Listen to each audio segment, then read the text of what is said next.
Okay, hold on real quick. This side only. Raise your hand if you would be willing, for money, to sell your American citizenship. I mean, sure. What? I mean, probably. Wait, Jonathan, you would sell your American citizenship? Yes. How much would it cost if we wanted to buy you out of this country? Probably like Because wait, how much? like $1,000. Oh man. $1,000? You would sell your American citizenship for just $1,000? Probably, yeah. All right. I don't know. I'd have to actually be offered Okay. the money. Okay, yeah, because it's different when it's hypothetical. Yeah. All right, real quick. What about this side? Raise your hand if you would be willing to sell your American citizenship. Jaden says never in a million years. Maybe if you give me $2 million. $2 million? 2 million American dollars? No way. Okay, let the record show about 98% of people would not be willing to sell their American citizenship. All right, listen up. Shh. Okay, we value our citizenship, and personally, yeah, maybe I'm biased, but I think American citizenship, there's other good countries, but for me, America is the place that I want to live. It's not a perfect place, but I think it's pretty good. Okay, how about this? Raise your hand if you would be willing to sell your heavenly citizenship. Okay, no hands. Okay. Raise your hand if you've never even thought about what it means to be a citizen of heaven. Okay, most of you thought about it. Some of you, yeah, not so sure. Okay, well, that's what we're going to talk about, this idea of being a citizen of heaven. And so most of us understand what it means to be a citizen of our country. We have rights. We have responsibilities, or expectations of us. There are certain laws that we have to abide by. That's certainly true of every country. And there are specific laws and expectations for being a citizen of heaven. But first I wanted to look at some laws from other countries.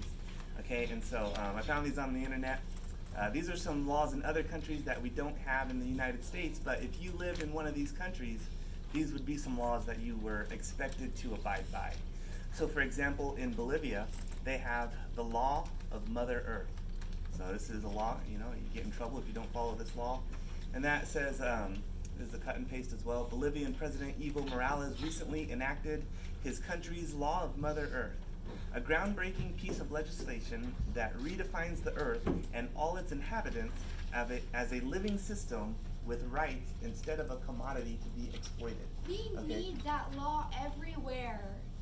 Well, it's available in Bolivia, so you can. But okay, so that says that the earth, is like a living thing, and so it has rights like a living person does. So so if you live there, that is the law you have to abide by. Okay, there is a GMO ban, so genetically modified organisms, so modified foods. There's a ban on that in places like Kenya, Peru, and Russia.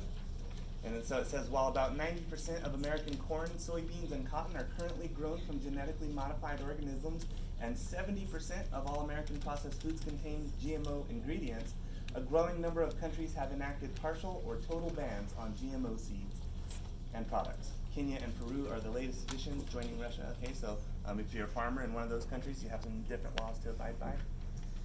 The compulsory voting, so various countries have this. So 10 countries from Singapore to the Democratic Republic of Congo enforce compulsory voting. In Australia, for instance, the 1924 Commonwealth Electoral Act requires all citizens over 18 to show up at the polling place on election day and cast a ballot. Okay, so here in America, you can vote if you want, or you can sleep in that day. You don't get in trouble if you don't vote in the election. But in a lot of countries, you do get in trouble if you don't show up to vote. So, different country, different law. Okay, and finally, mandatory paid vacation. So while the United States does not mandate any paid vacation for employees, European Union labor laws grant workers a minimum of 4 weeks of paid vacation a year. That's a whole month, in addition to holidays, sick days, maternity leave, and other paid leave under European law. Okay, so in the United States, you have a baby, you're not guaranteed a certain amount of time off.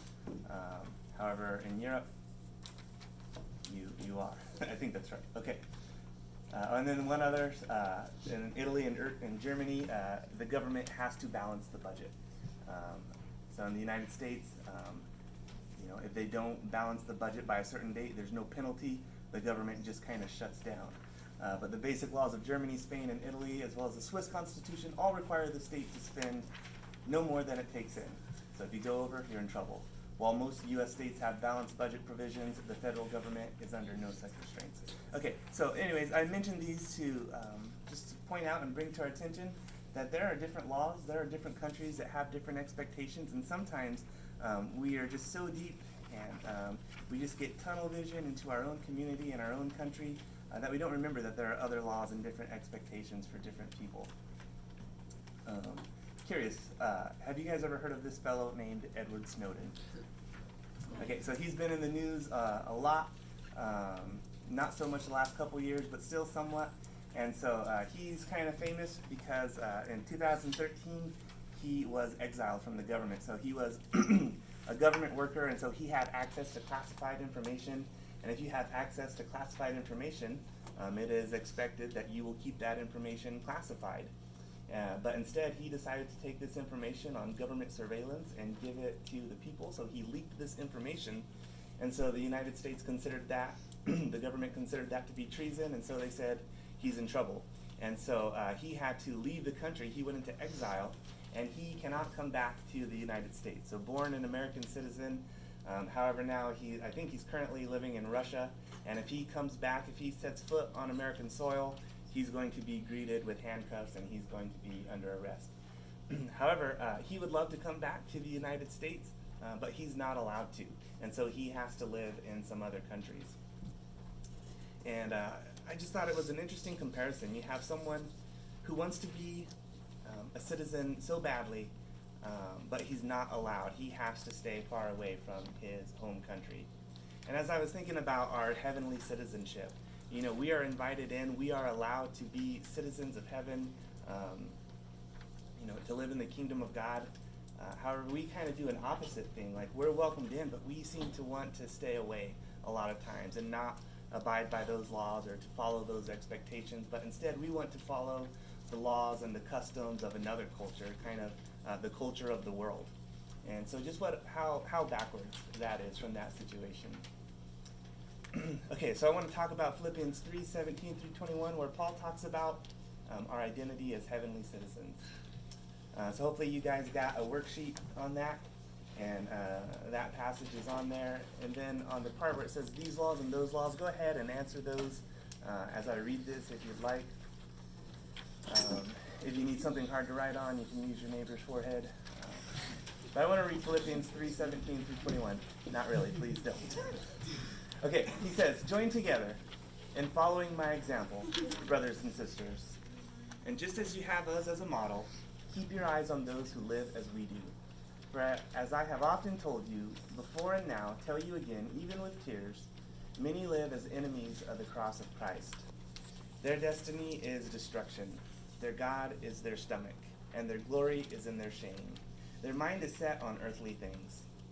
But our citizenship is in heaven, and we eagerly await a Savior from there, the Lord Jesus Christ, who, by the power that enables him to bring everything under his control, will transform our lowly bodies so that they will be like his glorious body.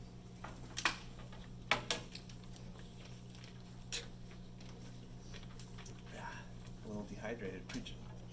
Okay, all right. Okay, so as I was thinking, what are some commonly broken U.S. laws as we think about being a citizen and even being an American citizen?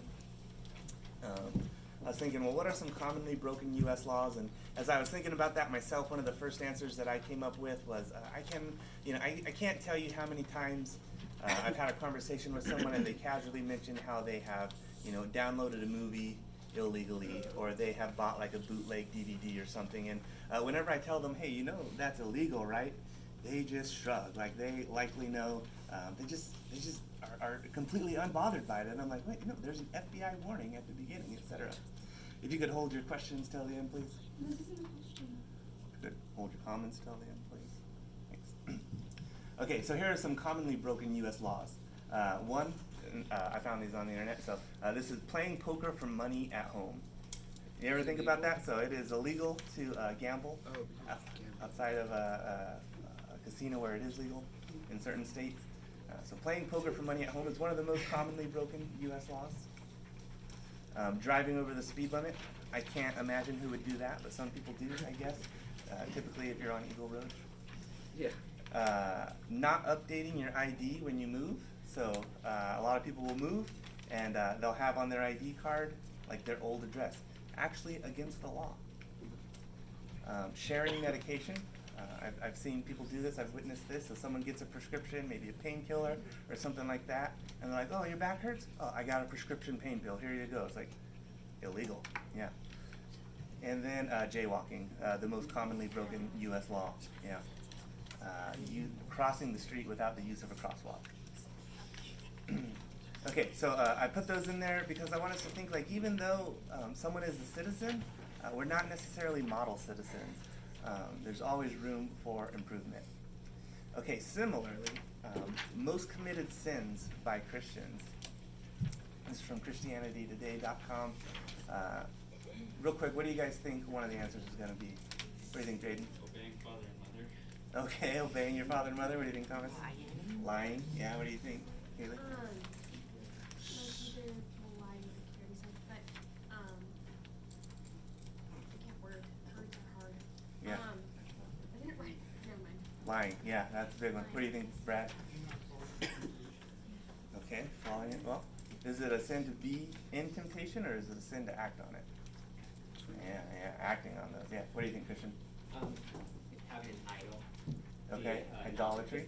Something. Yeah. Good. What do you think, Ben?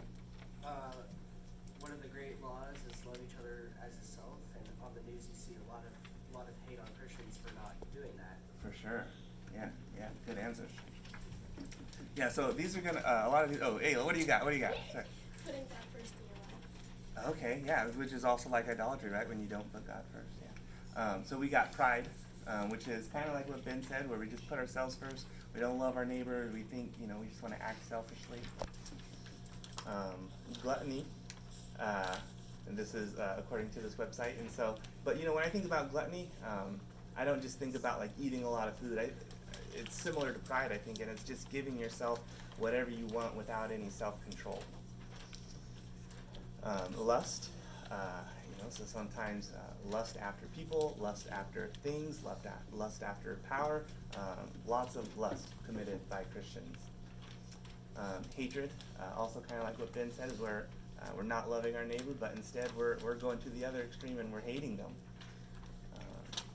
And then also idolatry, as some of you guys mentioned, is just any time that we put something before the Lord, we have committed idolatry. Okay, and so this is actions committed by Christians. And so as we think about being citizens of heaven, we want to recognize that we're not always model citizens, but that is something that we want to strive to be. We want to recognize that there's room for improvement. So a few stats for you, statistics. So Americans who identify as atheist is 3.1%. And so of course an atheist is someone who says they've thought about it and they've come to the conclusion that there is no God. And so 3% of our American population identifies that way.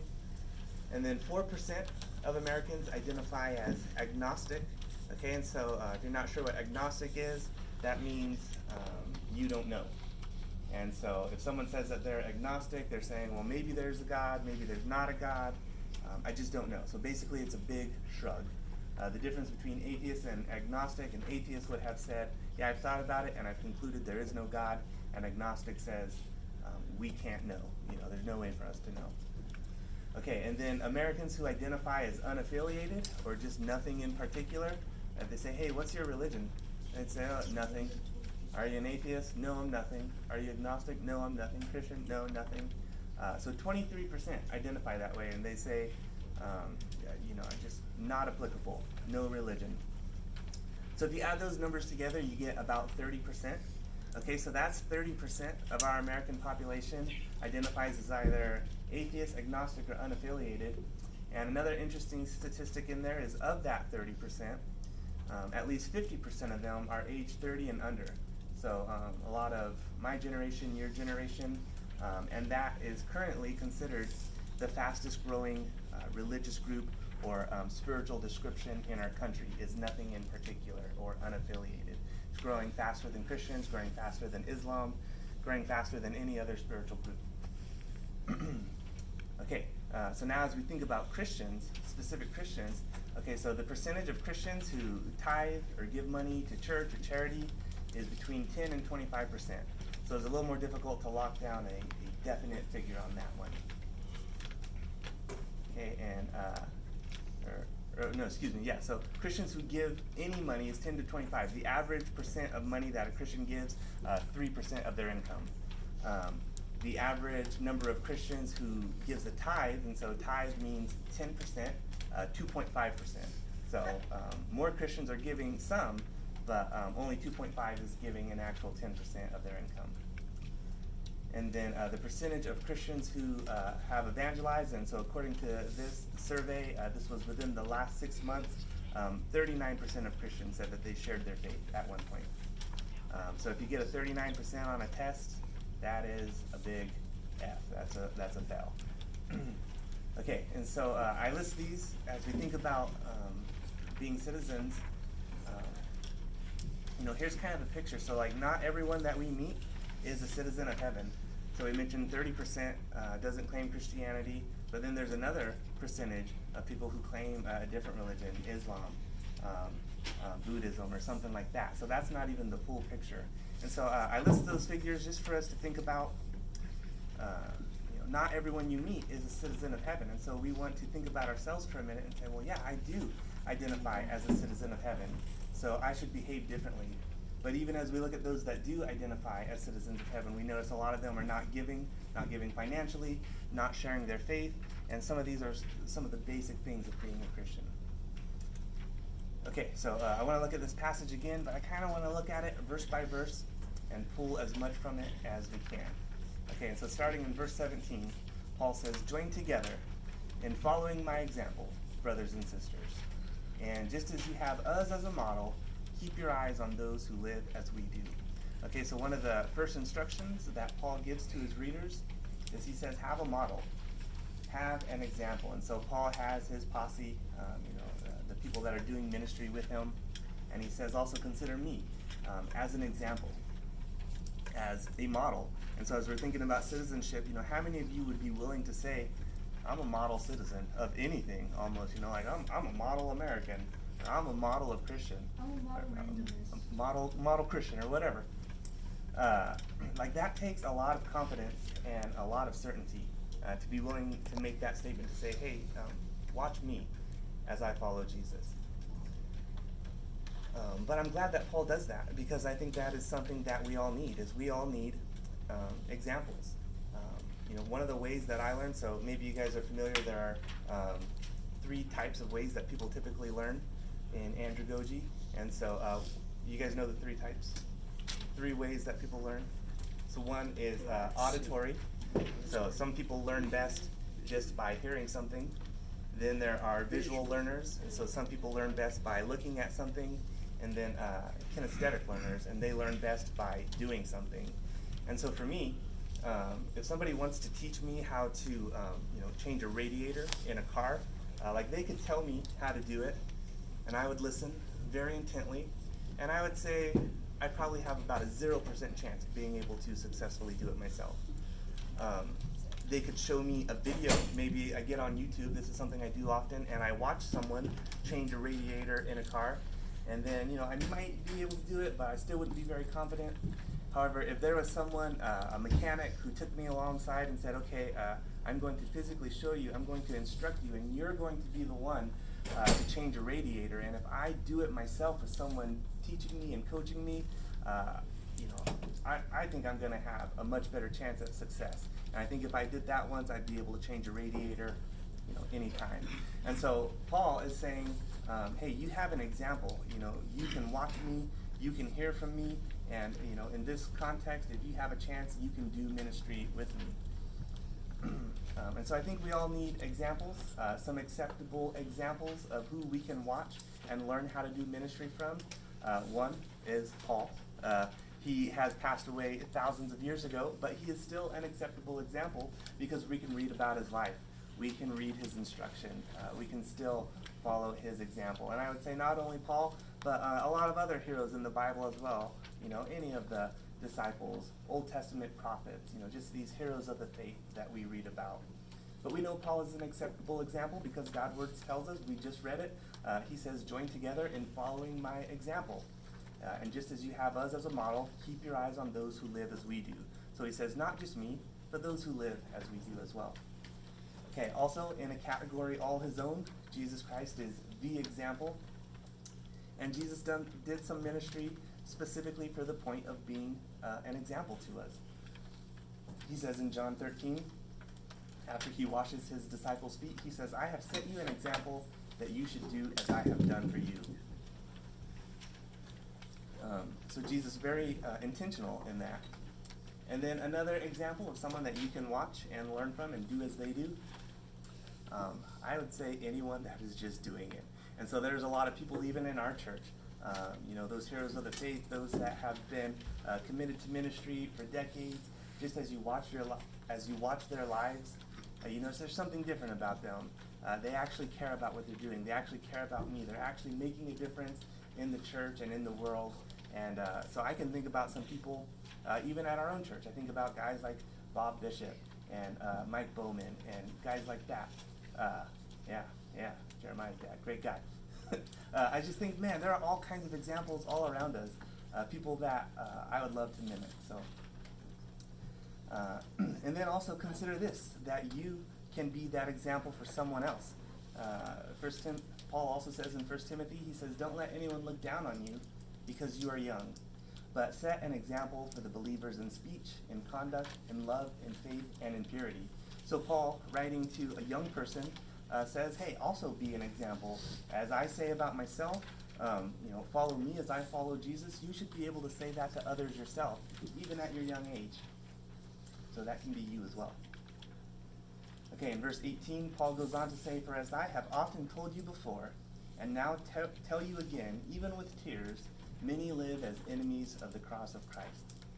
Curious, show of hands, raise your hand if you feel like you have ever encountered anyone that you would categorize as an enemy of the cross of Christ. My dad. Okay, yeah, so a few of us. Yeah, some people that are just against Christianity. It's not that they don't care, but they are just kind of passionately against it. This has been happening since Jesus was walking the earth. So I always find this passage very interesting. So the Pharisees, of course, were like the high-ranking Jewish religious leaders, and they were very much opposed to Jesus. And when news of his resurrection got out, they wanted to cover it up.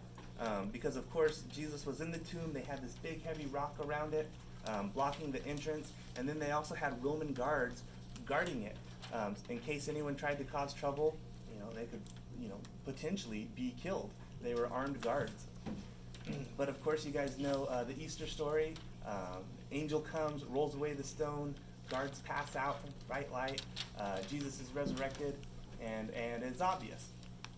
So even though it's obvious, the Pharisees still react in this way. It says, when the chief priests had met with the elders and devised a plan, they gave the soldiers a large sum of money, telling them, you are to say, his disciples came during the night and stole him away while we were asleep. If this report gets to the governor, we will satisfy him and keep you out of trouble. Okay, so the Pharisees pay off the guards and they say, hey, tell this lie, even though they know that that is not true. And so could you imagine knowing that Jesus rose from the grave, and rather than bowing down and repenting and saying, yeah, I was wrong and I accept this truth, still trying to cover up that big truth, that big miracle.